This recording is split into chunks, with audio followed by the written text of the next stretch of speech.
HP police constable भर्ती की preparation के लिए हम आपके लिए आज एक और क्लास लेके आए हैं। हम आपके साथ सॉल्व कर रहे हैं प्रीवियस ईयर्स के क्वेश्चन पेपर। हम लगभग प्रीवियस 5 सालों के जो क्वेश्चन पेपर हैं वो आपके साथ इस प्लेलिस्ट में सॉल्व करने वाले हैं और उसके बाद हम और भी क्वेश्चंस इसमें ऐड करेंगे। मैं आपको एक इम्पॉर्टेंट चीज़ बता दूं, स्पेशली अगर आप सेल्फ स्टडी कर रहे हो। अब जब मैं ये क्वेश्चन पेपर सॉल्व करूंगी, ठीक है, तो आप मेरे साथ जब इस वीडियो को देखेंगे, आप एक चीज़ का ध्यान रखना कि आपका काम मेन इन क्वेश्चंस को समझना नहीं है, ठीक है। इन क्वेश्चंस को तो समझोगे ही, पर मेन ये समझना है कि किस टॉपिक से कितने क्वेश्चन आए थे, आपको ये नोट करना है, ठीक है। और उस टॉपिक को प्रिपेयर करना है अपनी इस साल की भर्ती के लिए, क्योंकि बहुत ज़्यादा चांसेस होते हैं जैसा पहले आया हो उसी चैप्टर में से और क्वेश्चंस भी आ जाए। इवन कई बार उस तरह के ही और क्वेश्चंस पूछे जाते हैं, ठीक है। तो आपने अपनी तैयारी जब करनी है और प्रीवियस ईयर पेपर जब आपने हमारे साथ सॉल्व करने हैं, तो आपने ये देखना है कि किस किस चैप्टर से कितने क्वेश्चन आए हैं, ठीक है। तो चलिए अब हम शुरू करेंगे आज की इस क्लास को। और आज हम हिंदी का सेक्शन सॉल्व करने वाले हैं। ये 2019 का पेपर रहेगा। 2019 में बेसिकली अगस्त में भी एग्ज़ाम हुआ था, फिर सितंबर में भी हुआ था। जो सितंबर वाला एग्ज़ाम है उसके ऑलरेडी हम जीके का सेक्शन और हिंदी का सेक्शन सॉल्व कर चुके हैं, ठीक है। वीडियोस अपलोड हो चुकी हैं, आप उनको देख सकते हैं और आपको सेम प्लेलिस्ट में ही और भी प्रीवियस ईयर क्वेश्चन पेपर देखने को मिल जाएंगे। और इस क्लास में हम अगस्त के पेपर का जो हिंदी का सेक्शन था वो डिटेल में सॉल्व करेंगे, ठीक है। फर्स्ट क्वेश्चन आपको इस एग्जाम में पूछा गया था, नीचे दिए गए शब्द का विलोम शब्द छांटिए, ठीक है। फर्स्ट जो ये क्वेश्चन थे ये आए थे विलोम शब्द से। यहाँ पर आपको पहला शब्द दिया था उत्सर, ठीक है। आपको बताना था कि उत्सर्ग का विलोम शब्द इन 4 ऑप्शंस में से क्या है। तो पहले तो आपको उत्सर्ग का मतलब पता होना चाहिए।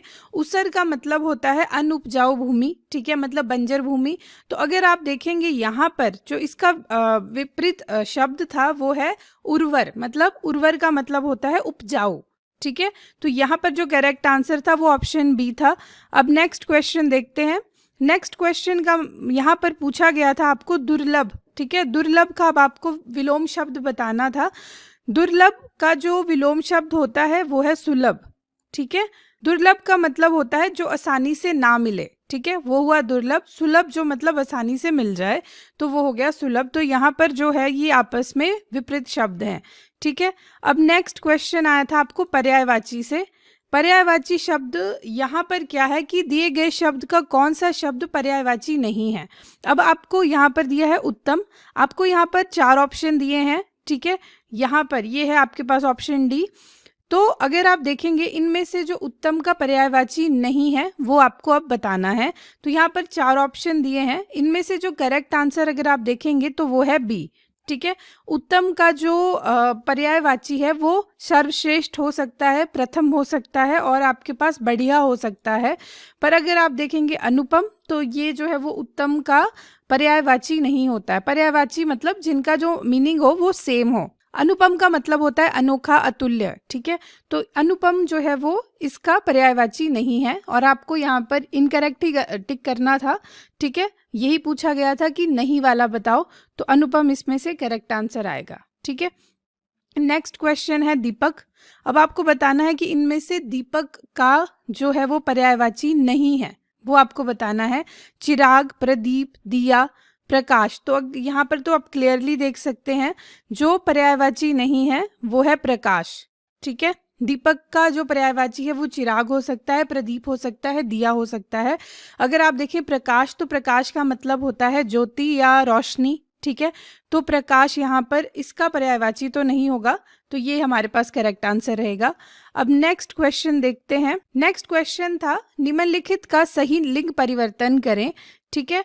तो यहाँ पर लिंग बदलो से अब क्वेश्चन है। तो यहाँ पर फर्स्ट जो आपको दिया गया था इसमें वो था विद्वान, ठीक है। तो विद्वान का अगर आप देखेंगे तो यहाँ पर आएगा विदुषी, ठीक है। ऑप्शन यहाँ पर आपका जो करेक्ट रहेगा वो ऑप्शन ए रहेगा, ठीक है।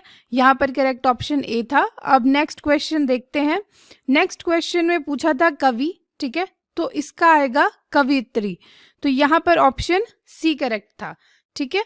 ये आपने ध्यान रखना है। अब नेक्स्ट क्वेश्चन देखेंगे। नेक्स्ट क्वेश्चन में आपको शुद्ध वर्तनी बतानी है, ठीक है। शुद्ध वर्तनी का मतलब होता है कि जो मात्राएं हैं उनका सही से प्रयोग कर कर आपको जो है वो शब्द को लिखना है, ठीक है। तो यहाँ पर जो करेक्ट आंसर रहेगा, वात्सल्य यहाँ पर पूछा गया है, यहाँ पर करेक्ट आंसर रहेगा आपका ऑप्शन बी, ठीक है।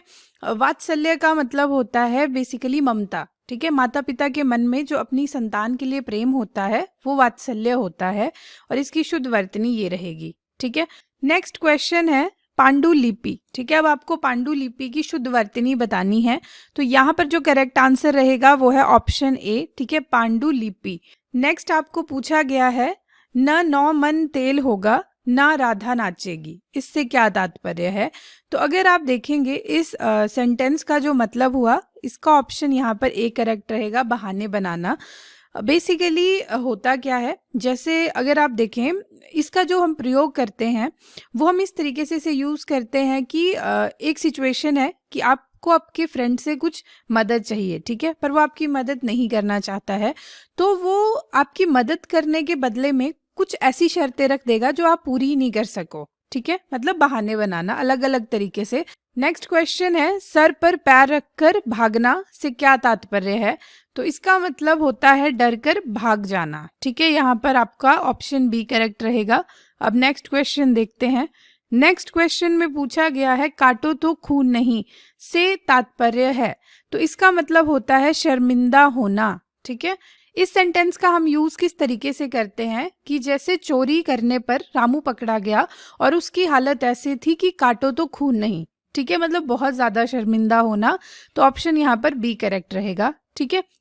नेक्स्ट क्वेश्चन है जो धन का दुरुपयोग करता हो उसको हम क्या कहते हैं, उसके लिए आपको एक शब्द लिखना था, ठीक है। तो यहाँ पर करेक्ट आंसर है ऑप्शन ए अपव्यय, ठीक है।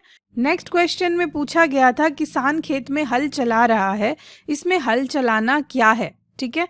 तो अगर आप देखेंगे हल चलाना क्या है, एक क्रिया है, ठीक है। तो यहाँ पर जो करेक्ट आंसर रहेगा वो ऑप्शन डी होगा, क्रिया, ठीक है। ये आपने यहाँ पर टिक करना है, ऑप्शन डी। अब नेक्स्ट क्वेश्चन देखते हैं। ये हिंदी सेक्शन का लास्ट क्वेश्चन था, ठीक है। इसमें आपको पूछा गया था नायक का संधि विच्छेद, तो इसका यहाँ पर ऑप्शन सी करेक्ट रहेगा, ठीक है। और ये इस क्वेश्चन पेपर में हिंदी सेक्शन का लास्ट क्वेश्चन था।